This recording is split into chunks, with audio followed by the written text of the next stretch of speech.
You are now rocking with the Rockers Propaganda. I'm your man's AK Infinity. Follow me on Twitter /X at AKInfinity_VVS. Also follow me on the Rockers Round Robin YouTube channel. You're going to see all that in the description box below. I got a special guest in the house tonight, Mr. MIDI Data. You know what I'm saying? From the H-Town, you know what I'm saying? A big Rockers fan, probably one of the smarter Rockers fans. Definitely smarter than me, because I ain't that bright. But Mr. MIDI, go ahead and plug yourself, bro. What's up, guys? You can find me at MIDI, or you can find me on Twitter at MIDI Data. I also have a website called sendersculture.com. But yeah, I just go by MIDI. I don't go by MIDI Data, but I wish I could go by at MIDI on Twitter, but it is what it is. Let's get it. Yeah, man. The biggest thing I want to talk to you about is the Senders Culture website, bro, because the thing got a lot of useful information in there, and it's kind of broken down very easy to understand and easy to read. So talk to us a little bit about how that came about. What was your vision behind it? And what can we look forward to? What's the long-term goal for the website, man? Yes, sir. So Senders Culture really came about because I was always trying to prove people a certain thing worked or didn't work with data. Always with I'm a very data-driven person. Yeah. If the data, first of all, I always look at film, but and I match the data with the film, but the data is to me is extremely important. So I was always trying to prove people right or wrong or whatever. Tell them hey, listen, this is what's really happening. You're not, just normal stuff on Twitter, normal stuff with friends and everything. And I'm also a computer engineer or computer software engineer. So I do a lot of stuff kind of with numbers and everything. You use Python, don't you? Well, Python, I can get super complicated. I know you can. But we in similar fields, so we can kind of speak the same language, bro. What field are you in? I'm in cybersecurity, bro. Oh, so, okay. And I never said that out loud in public on camera or nothing. Now everybody knows. But I'm quiet. Awesome. I just try to leave that out because I just want to leave it the way it is. I want everybody to think I'm an idiot. I love that. No, I love hearing about what people, especially my Rockets folks, what do you guys do and everything behind the scenes. But anyways, yeah. So I didn't know anything about website development. I've always worked on Python, Java, all these different programs and apps. SQL. Just that's more database syntax and everything. But I wanted to create something special for everybody, and it's be able to also look at my own numbers, because all I was doing was just going on my database and just looking at numbers and then doing equations, see what came up. But and then I just wanted a way to analyze the games, because you can do that. I use AI to give me overviews on the games after they're done, game reports, metrics on players, player comps, a lot of stuff. It seems like for whatever reason this year everybody and their mom wants to make a basketball analytics website. So there's a lot of competition, but I love it. I've taken a little bit of a break to focus on some other stuff, but the website, there are some things in the works on the website. What's that Dr. Umar thing? I have plans, I cannot tell. I have plans. But I see you just added the player comp part too. Yeah. The player comp, you can comp your favorite players and then see how they're doing. I have specific metrics on that, because when you look at a player, you don't just look at their TS percentage or points per game. Man, there's a lot of other things you need to look at. Like last year, there's a lot of times I've criticized Jalen. There's a lot of times I've I gave him a lot of credit. One thing I give Jalen on credit that is actually in the stats, and I always bring it up, is his self-creation. He's one of the best self-creators in the NBA. He gets himself open when he's completely covered by a great defender, and he's one of the best in terms of self-created field goal percentage for his percentile, and also field goal makes per 75. So there's a lot of that. Also, Alpi, he didn't really have that great of a TS percentage, but you look at his 2 point scoring in the paint. He was very dominant in that, and that I created an equation or a formula to calculate some of those dominance numbers, and there's a lot of cool stuff coming. I'm going to see a way to consolidate all of that and make it easier for the public to read. But yeah. I like how on the website, like, you can go and you can see how teams, like, you can see their offensive and defensive impact, like how they use, like, for example, where they rank as far as ISO scoring, for example, or or where they rank defending the post up. It's a lot easier to read on your website than on NBA.com. I usually be going NBA.com and go look at all that. But you gotta click through too many things. But on your website, it's just easy. It's just easy filter. Just click on it, and it's right there. Everything is just right there. On NBA.com, you gotta go and click the different. You gotta click through different features and all that. I'm like, man, time for all that. But your website, Centers Culture, it's a lot easier to just go and digest all that information all at once. I ain't gotta click on the different ways that people are scoring or defending. Like, it's all there at once for every team. That's just a lot easier for me, because I'm a lot like you, where I'm a film guy too, but I want to look at what the data says, because sometimes the data can lie. The film will never lie. The film shows what it does, but the data can lie. For example, you might look at somebody might, for example, I'm gonna use Jalen for example. So apparently right now, after the Oklahoma City game, they say Jalen had a bad game. Not if you watch the game. He didn't do nothing to hurt the team, like, really that bad. If anything, him taking a back seat because Fred was so hot and letting Fred ride and LP ride in the second half, that he could have easily started just chucking shots in the second half. And because he only took 6, he was 2 of 6 in the first half for 9 points, and he didn't even take another shot in the second half. Like, he just played his role, like the way that the way the game called for. For some people, they may say that that's a bad game. You just go look at raw numbers. Oh, he shot such and such percentage. Okay, he had 4 turnovers, but how did them 4 turnovers come? And then that doesn't also account for how Oklahoma City was playing Jalen. So, as you know, Ime Udoka's trying to get him to go downhill a lot more and shoot less jump shots. The way Oklahoma City play defense, they're not going to let you do none of that going into the paint. They don't want you there. And the way they was guarding him, they didn't want him shooting the ball. Like, Oklahoma City seems to play him, like, after that what he did to him last season. It's like they play him very scared now. Like, nah, anybody but you, punk. You gonna have to find somebody else. BT in March. Yeah, exactly. Like, that, to me, that's Jalen's best game ever to this day. I don't care. He can drop a 50-point game in the regular season. The way he scored, the way he played that game on both ends, and the stakes, because we were on the street, we were trying to make the play in or whatever. So much pressure going in all this. So much. And then LP was out. Nobody would have got mad if the team just folded. But we didn't. But they didn't.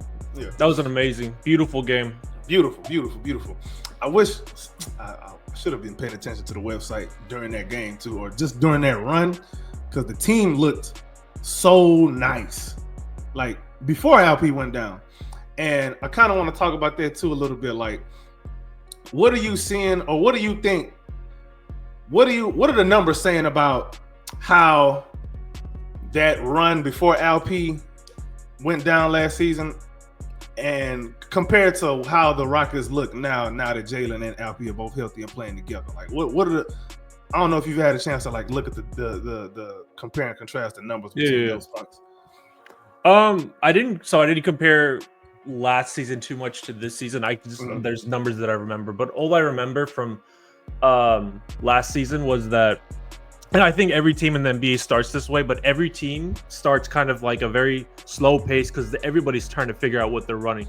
Even Boston, who just won a championship, they're still starting off with, like, slow pace, and everyone kind of, like, starts inching up in pace. And relative to whatever, like, they end up at, they might end up lower than everybody else, but most teams, they go from kind of like a slower pace to a higher pace.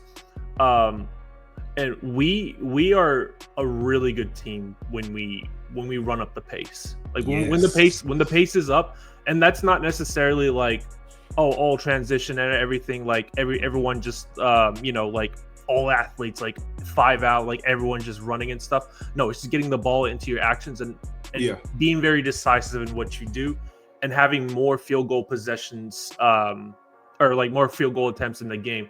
The reason why we, like, even though our offense is so bad, the reason why we kind of play pretty well, it doesn't look that bad, like compared to our actual numbers. Because if you look at synergy for this year, our half court sets, we're 27th in half court sets efficiency wise. It's not good. And then like frequency wise, it's not that good either. But transition, we are 5th in transition attempts. At least we are 25th in half court sets attempt. So it's more about just like the frequency, the amount of times we run and get those field goal numbers up. Before, it was kind of just like, all right, let's do a half court set, throw up something, hope it goes down, because we always wait until the shot clock ended or whatever, and then but our offensive rebounding, like I think we're either number 1 or number 2 in offensive rebounding, and the big part of that is Jabari and Alpi, and then Amin, Tari, all those guys. They're the reason why we have so many more possessions, and also the amount of steals. And we don't turn the ball over. So I did a video on this exact topic. Like there's a reason why. That's why I say sometimes when I look at that offensive rating, it look like it's cap. It's complete cap. No, I mean, like we get a lot of attempts, and it's usually garbage, but like we get more attempts than the opponent every game. Yep. I can live with that. Exactly. That's a good formula, actually, and people don't realize that. See, analytics ain't just 3-point shooting, attempts and makes, and true shooting percentage. Analytics is deeper than just that. Yeah. It's there's so much more to it. But and everyone kept saying like, Alpi went down and like all this stuff about the team can't run with them, but the pace was just constantly going up the entire season. Like from where we started in the beginning to like where we ended is a complete like difference, and it just like it was inching up like every game, every 10 games it was just like, oh okay, like the pace is kind of higher. That's kind of higher. But that's one big reason. I have some qualms about Fred. Not like he had it. I mean, that game against OKC, he was electric. He was amazing. But there are times where offense gets stagnant, and a lot of times it's because he's just bringing the ball up kind of slow. Like, but when he gets once he gets into that, like especially that Bulls game, once he got like going and just like he was not hesitating, getting into the actions, and we were just killing them. That's the Fred I like. And he plays amazing. And I think I saw a lot of that in OKC game too. I mean, a lot of times you had to slow it down and stuff, but we were getting to actions much quicker and much better. And also he was just making his shots. So it looked amazing. But one thing I wish Fred did a lot more of was a kick ahead pass. I don't know why our guards don't do that a lot, because a lot of times a man or somebody is just streaking down from the wing, and I'm just like, bruh, do we not see that there is somebody running a clear post route? I'm gonna use a football analogy. That's like freaking a go route. Somebody, they running a post, like they starting at the wing and then they convert to that's an easy alley for anybody else. That's CJ Stroud to Nico Collins. That's it should be an easy route, a go-to route, a go-to play that we do in transitions, just like they don't see it. I'm just like, I'd be screaming at my TV, kick ahead. I was at the game the other day with my wife, the Pacers game, screaming, kick ahead, kick it. It is right there. Like, I think like we could play so much faster and we just don't. But it's cool. I can't complain. I hate when we're winning, I'm complaining. But at the same time, you always see things that you can get better at, because you don't want to rest on your laurels. Because trust and believe, other teams, they see what your weaknesses are. So you can't sit there smelling your own butthole thinking there's flowers in there. No, Nah, you got doo-doo, bro. we got doo-doo in our offense still, but one thing I am enjoying though is we not doing the whole, I call it the PP offense, pick and roll and post up. Yep. We don't spam it as much as we did before. We're using LP more in that hub role. My goodness, bro. Bro, it's so much of a better offense for us. It is, yeah. It fits our personnel a lot better because you got guys moving in motion. Nobody's just easy for the defense to load up on, especially when you put LP in the post. The defense is gonna just load up on them. You make it easy on the defense. You may think you're making it easy for LP to score. You're making it easy for the defense to defend him. Sure, he might bully somebody and score, but at some point you got to share the sugar a little bit more. And we've been doing that more, and I'm really happy about it. It looks a lot better.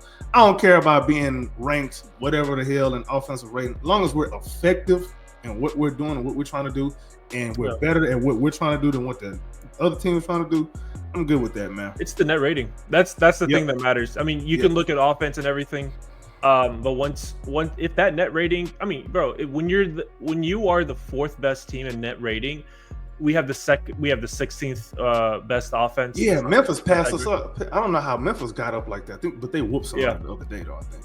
Yeah, Memphis. Yeah, they're fifth in net rating, but their offense is both fifth and sixth, and that just tells you how much better our defense is. Like, there's a big difference from second to sixth. There's almost four points per 100 possession. Insane. And we are also they have a superstar player. Yeah, and they also do. I love JJJ and Ja. I think they're amazing. Yeah, Ja's my favorite non-Rocket. Anybody tell you, man, I love me some Ja, boy. I would give. I was at that the Memphis game, and he was like, there's this, when you're watching Ja, you're like, this little dude is like, he's about to get swallowed up by this defense once he's going in the paint. Goes up, and it's almost like he double jumps because everybody jumps with him, and he somehow stays in the air, gets it up, easy bucket, and he does that like 10 times a game, and it's insane.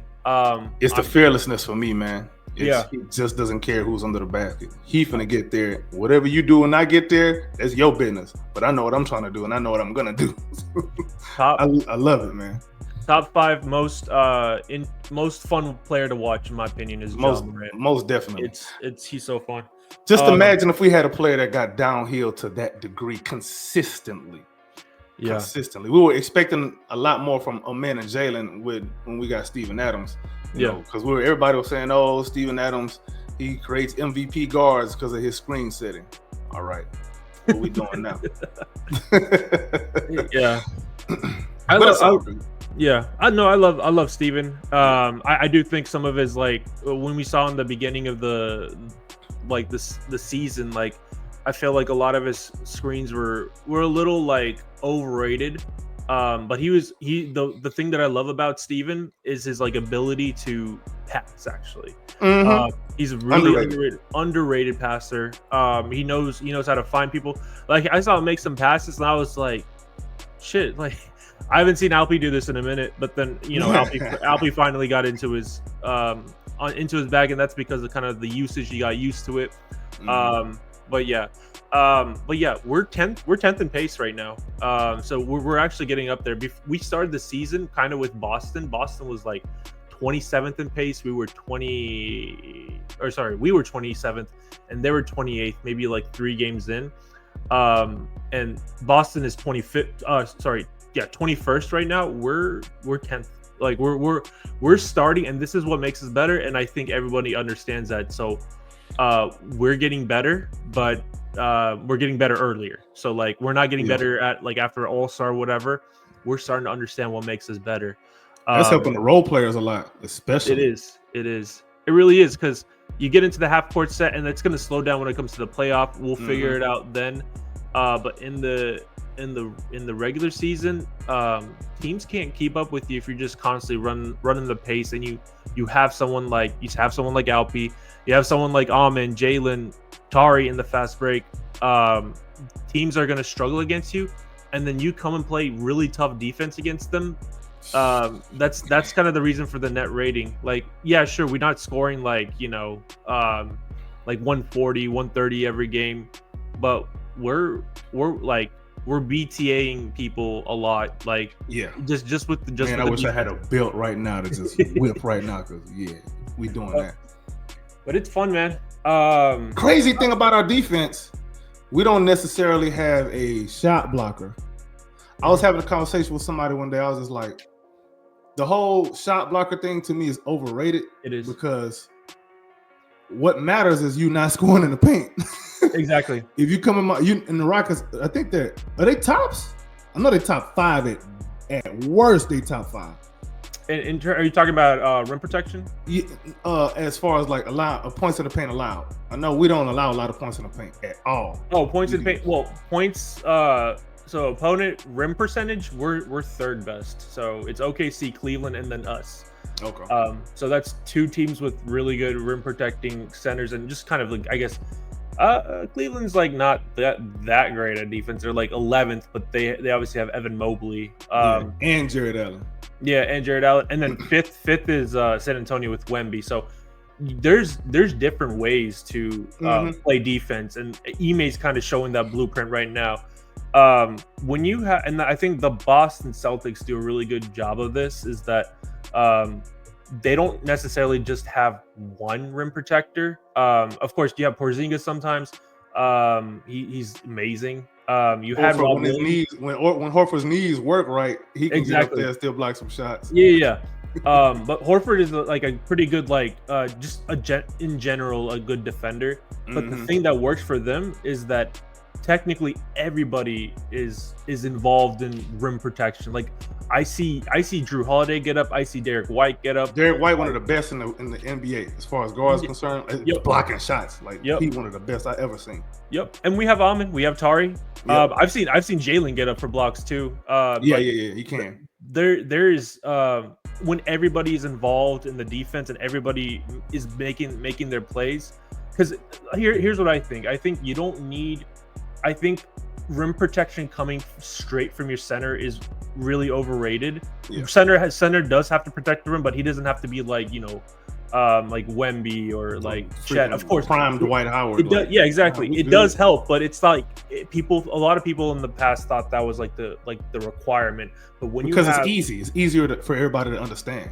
Exactly, it's easier, but the defense, and Frank, shout out Frank, F Tank 58 on Twitter, 58 apathetic, shout out him. He mentioned this, and I was watching this like kind of unfold in person in the OKC game. The way Ime has set up the defense, where everyone's kind of like showing and recovering and like getting to their mans, and it's just kind of like this intricate puzzle of like all these players, like even when 2 people like double somebody, the other person helps, somehow they get over there, and magically the person who was just coming to double is able to back off and get to their man, and everything just works on defense. It's really difficult to kind of like Ime has set up this insane blueprint on defense where a lot of teams are going to start emulating, because he's showing that you don't need to have the best offense in the world to win. If you have the best defense and if you have the scheme for it, everything's gonna fall in place. And that just shows you how great of a coach he is.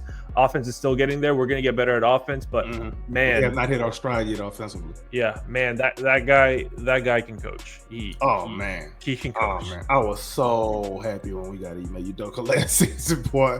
I was so happy, man. I was like, oh my god, this got to be a dream, because I know that man gonna give some results to these guys. One thing I liked about one little change he made in the defense too is he keeps Jabari in the pick and roll actions and lets LP roam. Yeah. And man, that boy be blowing up every play ever, bro. I'm like, yo, why weren't we doing this before under Coach Smiley? Like, this is beautiful. And one thing I do like about Ime too is he doesn't really box players in, especially not on defense. He doesn't really box you in and say, you just do this. Yeah, like you said, like everybody's participating in defense. Yep. Everybody's gonna get some steals. Everybody gonna get some blocks. The pretty little counting stats. But when you watch, when we get a stop, like it's a different person every time who was on the ball, and it's a different person helping to get that stop every time. That's if you even need a helper, because our one-on-one. I know our ISO defense, the numbers are saying something else. I think it's because of kind of the way that we play, but we don't really just. There's not been like a one player that just murders us game after game. Like I remember when we were playing, when we were under Coach Smilers, and we got and Dame put the 70 ball on us. I was like, he only did that because we never switched up the coverage. Yeah, like deep drop every time, and Dame is gonna murder that. Him, Steph, Harden, Kyrie, is certain guys like you got to show them different looks because if you give them the same look over and over, they get used to it, and ain't nothing you can do after that. Especially when they start getting hot, it's hard to cool somebody off when they get hot in the NBA. Yeah. Nah, you don't even let them get into a rhythm. And that's what us Ime's defense is really good at. If you even get into a rhythm, it's because you earned it. Facts. It's not like he was just being lackadaisical on defense, and that's another thing too. Like when you go to a game, when you watch as a timeout, everybody is standing at attention, looking at Ime Udoka. From the last guy on the bench to everybody who's on the floor. It's a beautiful thing to watch. The coaching is, I don't think people really appreciate how important coaching is these days, man. I know some people say, oh, you got to have a superstar. We second seed. Where our superstar at? Yep. Yeah, man. It's, but yeah, no, it's a beautiful thing to watch. But yeah, I've been to a lot of games actually this season. And everyone, I mean, I think this is kind of true in every huddle, but everyone's kind of just like everyone's waiting for Ime to come back and actually give them the results. But yeah, like you said, everyone's kind of just sitting there kind of at attention, and he's very let's say blunt with players. And like they respect him and Jalen, Alpi, Fred, they have this kind of communication with Ime where like they can talk a certain way, and it's kind of cool to see. Like they'll be throwing F-bombs at each other, like, and it's like Ime's kind of Ime's got like, you know, like a screw loose or something in the head. He a nut. But I love it, and sometimes he'll start smiling when like scuffles happen because he want to be in there, but he know he can't. No, he loves it. In another life, that man was a war general, man. Yeah, he's great, man. But one thing I just noticed on looking at the synergy metrics is that we're 29th or 28th in isolation, in isolation frequency defense. So like teams don't run isolation against us. Actually, sorry, no, they run isolation against us a lot. Scratch that. Actually, yeah, they that's one of the, we put teams into isolation the most out of anything. Yeah. A lot of times they don't get a lot of shots off on us. There's spot, like we don't let a lot of like open shots or whatever, but in general, just spot up shots that they don't get a lot on us. So the way that they do, and then also our pick and roll defense, we're, I think, third in pick and roll defense, and in pick and roll ball handler, which is like the most important one, where ball handlers like kind of destroy the big man and like get by. We're fourth, and it's a beautiful thing to see. Second and half court set defense. So, you know, a lot of good things. I know one thing we were really good at last season was pulling teams into deep shot clock and late shot clock shot attempts. Mm-hmm. We were really good at that. We're really good at that again this season too. Yeah. That to me, I think, is one of the keys on defense, because you're, number one, you're making them burn a lot of clock. Mm-hmm. And what's that doing? That means you working to get an open shot, and you end up getting tired, or you're getting worn down by the time the end of the game comes. You're like, man, I'm tired, man. Can somebody just jack up the shot, man? I'm tired of running off ball. Here come Amen Thompson in my way to get in my way and intercept a pass. Or here come Tari Eason come block my shot. Man, I'm tired. Can somebody just jack up a shot? And you notice, like, teams take a lot of bad shots against the Rockets, bro. Yeah. We really good at forcing some bad shots. Unless, of course, you come across a Shai Gilgeous-Alexander, who just he got this force field around him where Yep.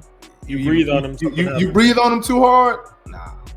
Can't have it. Oh, you squared up on him on defense? Oh, you didn't touch him, but you looked at him. That's a foul. It might be a technical. Let's go review that. Come on. That's facts. That's funny.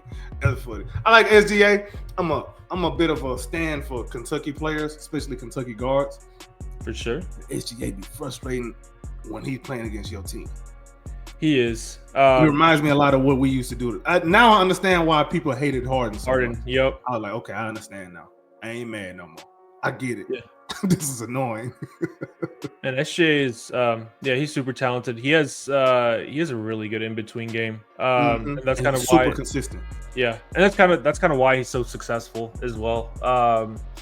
He does flop a lot though. Like, and I think our guys got to get better at kind of like selling those calls, especially Jalen. Jalen be getting mugged. Yeah, and he don't know how to sell it, man. You gotta sell that thing, bro. You gotta go take some acting classes or something, man. Like you gotta pretend like you got shot. You see what LeBron do? Yeah, you gotta take a little piece of that. You need to get to this foul line some more, man. That's one thing about Jalen.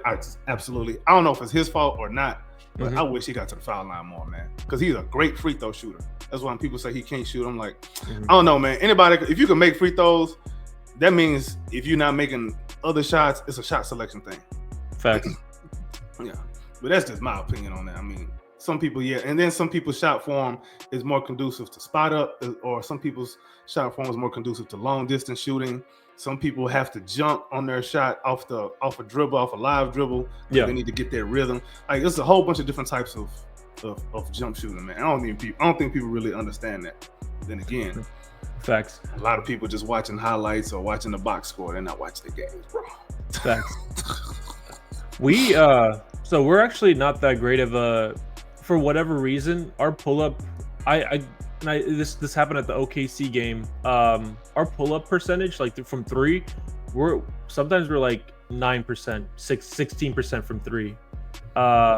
It's not good. But the reason why we shoot well is because we get a lot of catch and shoot shots. We do. And I mean, shout out Dylan, shout out. Folks were trying to trade Dylan in the offseason. Where y'all at now? No. Their contract still bad or now? That's one of the best contracts I've seen Rafael Stone give. At the beginning, I was like 20 million, but then I realized the market value of everybody just kind of skyrocket anyways, and that's an amazing contract for someone like Dylan. I'm scared what we're gonna have to give Tari in the offseason. Tari gonna get a bag. Yeah, that's he in a little bit of a shooting slump right now, but man, we don't care nothing about that. We just better when he's on the floor. We are. Like, he one of them guys. He's so malleable. Like you can throw him in a bunch of different spots. He can guard a bunch of different kind of guys. You don't have to draw up a play for him every time. He's gonna play just as hard. He's gonna be always just as happy. He don't care. He just want to go out there and compete and ruin somebody's day. I love it. Amen the same way. Amen strikes me as like somebody who, like, in a previous life, he might have been a serial killer or something, bro. Like you saw that video of him just like not smiling at all.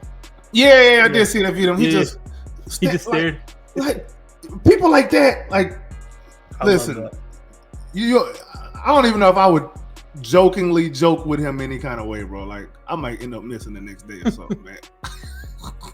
Man, that I love there. He another kind of. But you need a character like that on a team. Like you need a team is a balance of all kind of personalities all throughout the spectrum, man. Yep. I think the Rockets have a good mix of that. You got guys who was jokers. You got some funny guys. You got some serious guys. Like Jabari and Amen are the serious guys. And you got Dylan and Tari who like to joke.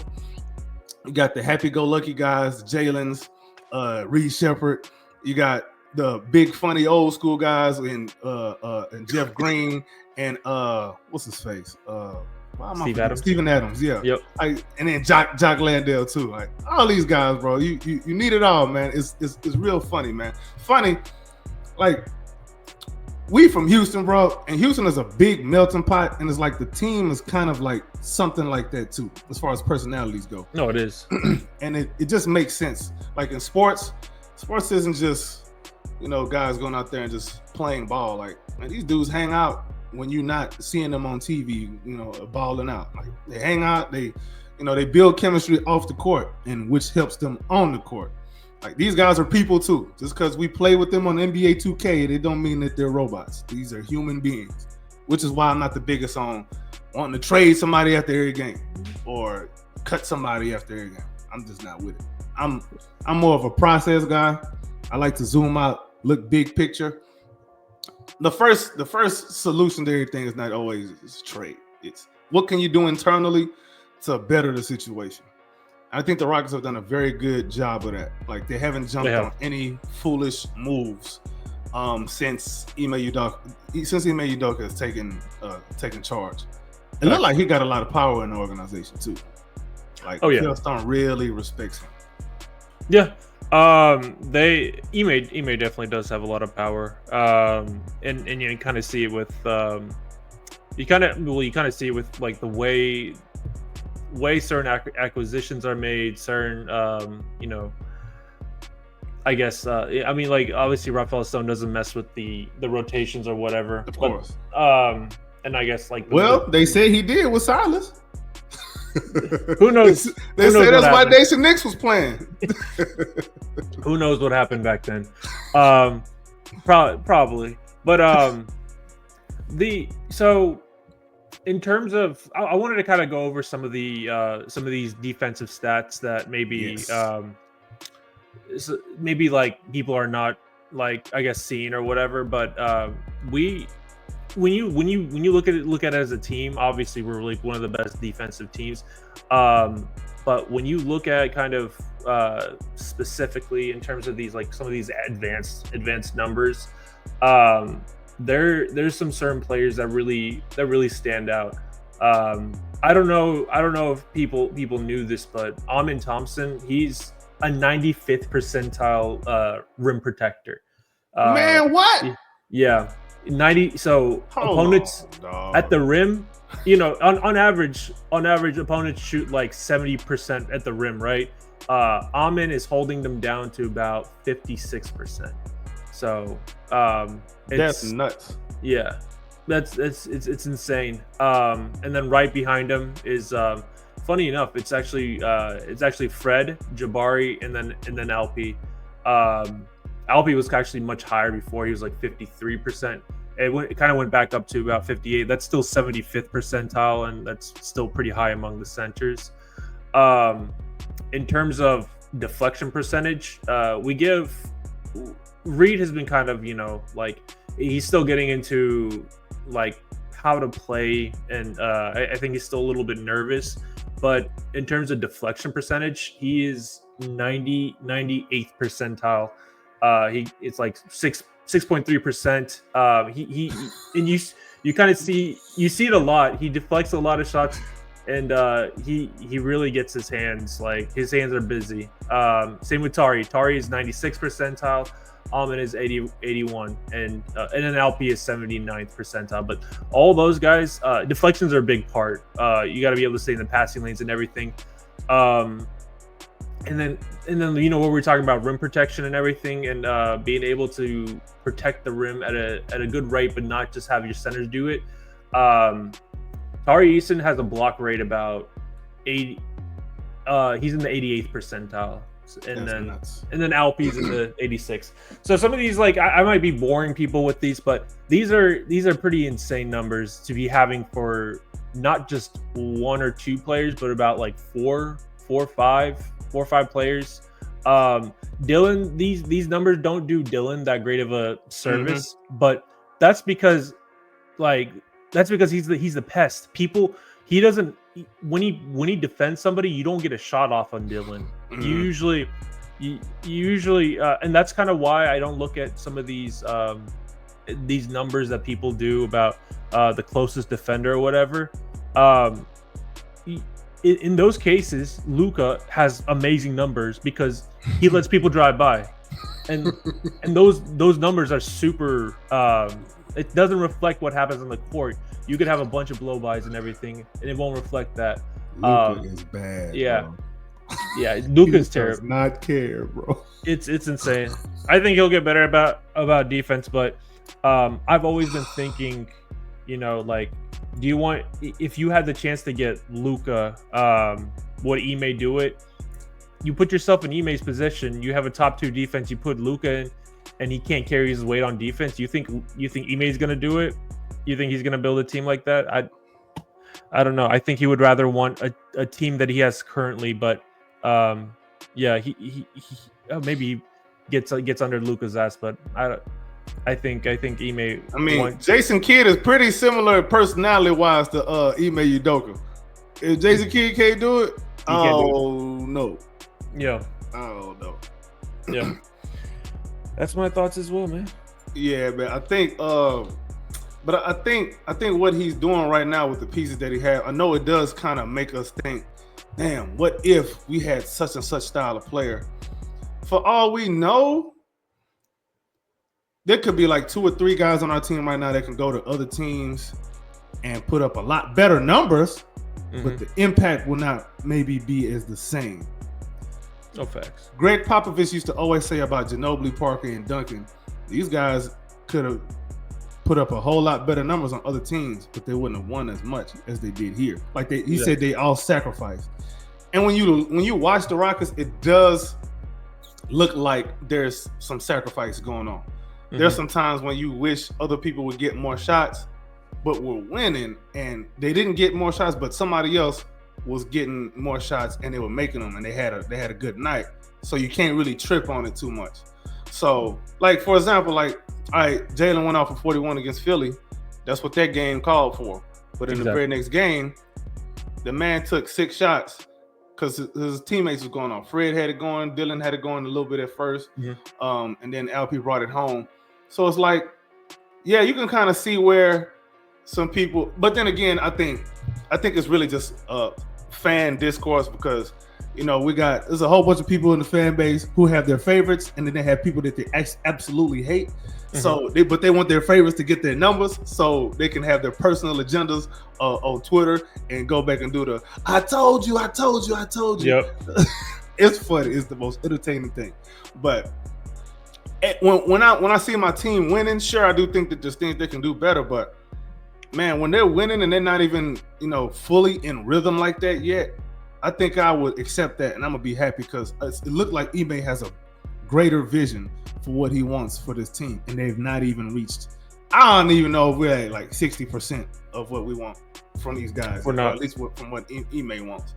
Because there's some efficiency stuff that we can still do better at. Like, okay, LP finishing at the rim, man, whatever, man. Like, if that's LP's weakness right now, I'll take it, because that's a strength of his. Is finishing in the paint, and he's doing everything as well. I'm not going to be mad at the dude not being able to be good at his strength for a stretch. Exactly. It's a stretch. Yep. It's one thing if we're losing games, but when you're winning games and he's putting up, I guess comparably like bad efficiency numbers, I'll take it. And the defensive improvement and the impact, like you look at the numbers, the defensive rating, the net ratings when he's on the floor versus out, it tells the whole story. I think that's all you need. That's kind of all you need to see. But and then I wanted to kind of touch on like people, when people play their roles and like Jason Tatum, like Jaylen Brown, they're superstars, but they also play roles. Giannis, he plays a role as well. So what I mean by like Jaylen playing his role, like on that specific night, he played it. There are times when Fred is like, I remember when Jaylen was on a heater on that March month of last year. Fred was taking the back seat. He was letting Jaylen get the ball up, and Fred was playing more off ball. Fred knew exactly what he needed to do in that moment, and that's what makes a good point guard. There are times when Fred doesn't do that, but but he usually does, and that's why we love the guy. But I love Fred. And then in OKC, Jaylen played his role, because what we needed him to do was play off ball, because Fred was on a heater, and when the ball comes your way, be ready to drive in or take that shot. And sure enough, sometimes it did. I think he had a corner three that I remember. Sometimes he drove in, got a bunch of free throws, and that's what we did. We attacked their center, Isaiah Hartenstein, and he had 5 fouls by the end of the game. Yeah. I looked up in the fourth quarter; he had around four, and we kept attacking him. Alfie kept attacking him. Jalen kept attacking him. And this is kind of. I also wanted to touch on this real quick. The reason why, I always thought this in the past. I've like 2 years ago, but why do teams need to double Alpi? Why don't they just play him 1-on-1 and just because what he does is he draws defenders over and people get open, right? Yeah. And you're creating open threes. You don't need it. Why don't you just not double him? Well, then the thing that happened to Wemby in San Antonio, that 45 on his head, that's exactly what happened. That's exactly what happens though. And damn the efficiency or whatever. Yeah. He'll find ways to score, and he'll put the centers in foul trouble, especially if you have a really important center for your team. Isaiah Hartenstein's pretty important, but he had 5 fouls. The Dallas game, Alpi put Daniel Gafford and Derek Lively on the bench with 5 fouls. Yeah, and I was shocked when that happened. Yeah, I was like, those guys are very solid defenders. Yeah, I was like, if it was one of them, I would be like, okay, cool. But I saw both of them on the bench, and they both had 5 fouls, and I think another person had 4 fouls or whatever. That's impressive, and that's why he's so dangerous. And then what happened also on that OKC game is that Fred, I was looking at the numbers, and by the fourth quarter, and I mean you saw it during the game, Fred had 3 assists, maybe 4 assists. He's usually the guy that's distributing the ball, 12 assists, 14 assists, or whatever. When he doesn't play that role of just the primary facilitator, and he's I guess the table setter, but also score when you need it and get the ball to people, he's much better. He's much better. And then when you let Alpi facilitate and get the ball to everybody when he creates, much better. Fred is not a creator. He doesn't create advantages, but he makes plays. So that's the great thing about Fred, and that's the great thing about Alpi as well. That's why I was so annoyed when we were just doing that broccoli offense at the beginning of the season, bro. I'm just like, yo, why are we doing this again? We've seen what works. Why are we doing this? Please, Ime. Please, can you hear me? My goodness. See, but again, whatever. We got over that. Yeah. They're still doing a lot of pick and roll, but if you notice, it's creating people. People have to help on Alpi, and I think a large portion of that isn't just we stopped doing the pick and roll. I think Alpi became a better facilitator, and then also a lot of driving lanes were opened up for Jalen that game, and it's because Alpi learned to play his role in those certain situations, those certain positions. And honestly, I was watching the game. There's a lot of moments where Jalen could have actually drove a lot more, but the amount of free throws, I think he got how many free throws did he get that game? But the you mean the Philly game or the OKC? No, OKC game. Let me pull that up. I know in the first half he got to the line a little bit. He got 6 free throws. He had 6 free throw attempts, right? 6 free throw attempts. What was he, 4 or 6 or 5 or 6 or something like that? 4 or 6. Four or But six, also in the Philly game too. That's 14 attempts, I think, in the Philly game. Yeah, that's what that dude does, man. His strength is finishing. His strength is finishing, and once him and Alpi can kind of play together on that, and then once you also get Jalen in rhythm, once you get Alpi in rhythm, it's gonna be insane. I was telling I wanted Fred to be more off ball. I don't want him to handle the ball that much, is because he slows the pace down when he does. But when he's moving the ball, and then when Jalen gets the ball and he's running up, and they do a quick pick and roll with him and Alpi, there's no one protecting the paint and the rim area. That 2-man game between Jalen and Alpi, it's beautiful. It needs to be a staple in the offense. In order for us to really scare teams to death in the playoffs, that 2-man game needs to be a staple in our offense, bro. It does. A lot of people have soured on Jalen. I'm still in the kind of like there's still so much he hasn't shown us, and I think like obviously like there's players that are just insanely talented, like Devin Booker, Fox, whatever. Like that's a different conversation. But what Jalen can do right now is that dude still has so much untapped potential that you can use this season. You don't need to be thinking about next season or whatever. The best way to utilize him is get him going. And once you get him going, you get games like Philly. And then of course when the time comes to like slow down or whatever and just play his role, you have games like OKC. He can and I don't think he played bad. I think he was fine. And then once those two, Alpi and Jalen, figure it out on how to play together, that offense is gonna be a lot better, because it's right now it's just pick and rolls and kind of like spot up shots, but it's gonna be a lot better. That's all I can say. Yeah, I think I've literally heard somebody tell me true shooting percentage it determines how good of a player you are. Nope. And I'm just like, huh? Nope. How much NBA 2K have you been playing? Like, that's a lot. That's bad. Yeah. That is a bad statement to make for somebody who calls himself a basketball head. That means you ain't watching. You looking at the box score, bro. I had to end the conversation with the person. I was like, nah, I ain't finna lose no more brain cells than I already have, man. You can't talk to me like that and think I'm gonna just let you keep talking. Nah, I'm finna walk away from this. I couldn't do it. Yep. I couldn't do it, bro. I don't know where that came from. I understand we're in the analytics era, but it's not analytics just for the sake of analytics. It's analytics to help add context to what you're seeing. Because you might be seeing something and the numbers are showing something, but are the numbers telling the whole truth? Because they often don't, especially when it comes to plus minus. Like, there's games where you may see somebody on the court for 10 minutes and they have a plus minus of 28 and they got zeros across the board. Why? Because everybody else was doing the heavy lifting. They was out there. Yep.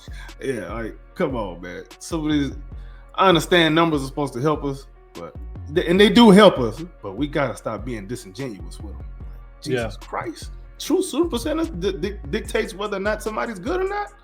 Jeez, man, that's tough.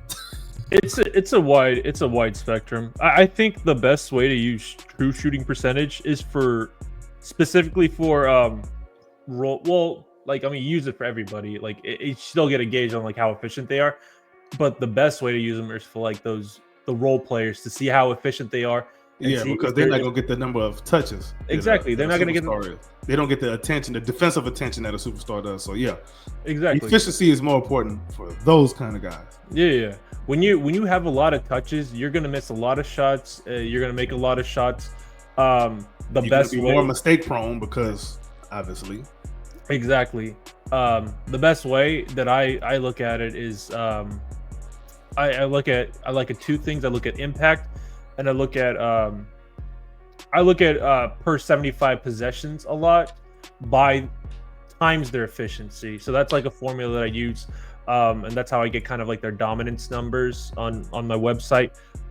So why per 75 versus per 100? Just if you don't mind me asking. So per 100, it's used mostly for teams, in my opinion. Per 75. So like if you think about it, and like it changes from every player, but per 100 is like a full game, but it's like a full game without like in the view of a team. When you look at per 75, that's possessions based on how many like based on like the possessions that the player got. So that's why there's a difference between per 75 and 100. That's why I use either or specifically. Like before, I was using like per 100 for everything, and I was like, "Oh, this doesn't make sense." Mm-hmm. That makes sense. I see. Yes, Yeah. So when you look at per 75, you're getting those numbers on like, okay, if this guy played like a full game, how would it look? I don't really like using minutes. I like using possessions because Yeah, minutes is pace always pace changes. differs from team to team, Exactly. It from changes. lineup to lineup. Yeah. So. Exactly. And the best way to kind of look at pace and like understand where you're getting that per 100 number, pace is usually kind of like around 100. So mostly in a game you get around 96 to 104 possessions per game, and if you look at pace, it's literally just like 96 or 104. Like that's usually how many possessions you get. But yeah, like for example, the OKC. It's funny that I'm talking about it. The OKC Thunder versus the Rockets game, each team had 100 possessions. So like right on the dot, they both had 100 pace. So that's kind of where I get those numbers from. Yeah, I kind of had a similar perspective when it comes to like offensive rating and defensive rating. More so defensive rating, because defensive rating I think tells more of a story within the team than in the league. If I'm on a bad defensive team and I have like a 112 defensive rating, and somebody on the other team who probably plays 20 minutes and probably is a horrible defender, but because they're on a good defensive team and don't look like that, they may have a defensive rating of like 103. For example, I actually did a video about this. I used Giannis and Karl Anthony Towns as an example last season. So last season, Karl Anthony Towns had a higher or had a better defensive rating than Giannis. But I was like, the reason why this is flawed is because we all know if it was a game on the line and you had to put one of these two guys on the other team's best player, it's not going to be Cat. It's not. It's going to be Giannis. Like, let's understand. I just like when it comes to the individual offensive defensive rating, though, man. Like I said, man, I just think it just measures more of an impact, the individual impact in the context of your team, not like league wide. Like I hate when they use it league wide because to me, it's just there's too many variables, and it just throw off the impact of the whole of the stat. So I've seen a lot of people get lazy on Twitter with kind of using defensive rating and net rating and offensive rating with like everything. Like people, because that's the perfect example you just gave with Kat and Giannis. Like it's very obvious who's the better defender. When you just look at their defensive rating, it doesn't really make sense. You can look at defensive rating from the team's perspective. Like if you look at it like, oh, Giannis had this defensive rating, but Brook Lopez had this, like then it makes sense because you compare them within the same context. But if you're comparing one team playing with one pace and another team playing with another pace, you can't use defensive rating like that. Even then, like defensive rating is a very like you still need a large sample size, because even then you lack context. Because like okay, like you could put me in like. You could put me with like 4 Giannis's around. Like I'm gonna have a good defensive rating. I think I'm gonna have a good defensive rating, but like a guy. But then if you get one guy that's like Ahmed Thompson, and you surround him with like 4 me's or whatever, like it doesn't make sense. It's always gonna change. But like the best way to look at defense is impact numbers. Plus minus, how well is the team performing with you on or off, and even then like you lack context, like I said. Then you lineups. Then you go into like advanced numbers like EPM and LeBron, and like those actually give you a better perspective as well. Also but defense is one of the hardest things to calculate in terms of analytics. It's literally the hardest thing. I think Synergy actually does a really good job of calculating that, but by plays, because in defense it's more of a context than like how well you're defending that certain play, because and also like how many turnovers you give, but like how well you're defending certain plays and stuff, so you can use players in certain positions and everything. But yeah, that's what makes sense to me. And I don't know about you, man, but I feel a whole lot smarter after this conversation. I'm sure everybody listening is going to probably feel a lot smarter after listening to this, man. Appreciate you, AK. For sure, man. Really appreciate your time, man. I don't know if you had any final thoughts that you wanted to touch on. Rockets got a 3-game swing coming up ahead, 3-game on the West Coast. I want to get your quick thoughts on that, as a matter of fact. We got the Kings in the in-season tournament. Yeah. Then we got Golden State on Thursday, and we got the Clippers on Sunday that's coming up. So, What's your thoughts on this 3-game swing? All I can say is, Kings, that's cool. Clippers, that's cool. I'm waiting for this Warriors game. I want to see how we match up with revitalized kind of like structure and team. I want to see how we look, man. See if that defense holds up. And then I'll say this: the Warriors, they don't have the best defensive players, but they're some of the best in terms of coming up with schemes and game plans, and they're on a string. Yeah, and then so we'll see what they plan up. I'm really excited for that game, but I'm very optimistic though. I ain't gonna lie, man. If we go 1-2 on this road trip, but the 1 is against the Warriors, it's a successful road trip for me. I'm fine with that. I'm good with that. Yep. Because we gotta get this. See, we done let a mouse mutate into a rat, and this rat is only getting bigger. Now it's speaking English. It's Master Splinter now, bro. We cannot let Golden State keep bullying us. Like, I'm tired of this, bro. We've been bullied by this franchise for way too long, and it's about time to turn the tables on them. My one wish, bro, if we got one playoff series win, I want it to be against the Warriors. I want to be the reason that they're done. I want the Rockets to be the reason why they're done, bro. That's the level of hatred I have for them at this point, because they have stopped us from greatness too many times. It'd just be poetry. I would love it. We need that. We need that, man. Please. But yeah, man. Any other final thoughts you want to touch on before we wrap this up? No, nothing else. This is amazing. Super free flowing conversation. Yeah, Let's do it again. Oh yes, most definitely. And make sure all of y'all bookmark centersculture.com. Bookmark that in your web browser, on your iPhone, on your Safari, your Google Chrome, whatever the hell. Bookmark it. It is a very useful tool. I know there's some other good tools out there, but let's make sure for us Rockets fans, let's use some homegrown talent. We got a homegrown team. We got some good people in the fan base, some smart people in the fan base. Let's make sure we show some love to Mr. Mitty. Appreciate you for coming on, man. Go ahead and plug yourself too one more time. Yes, sir. At Mitty Data on Twitter X, and then you can find me and Centers Culture at www.centersculture.com. Send me DM, hit me in my replies. Let's get chatting. All right, man. Appreciate you for coming through, man. Appreciate the love, man. Y'all can find me. Yes, sir. Y'all can find me on Twitter at AKinfinity_VVS.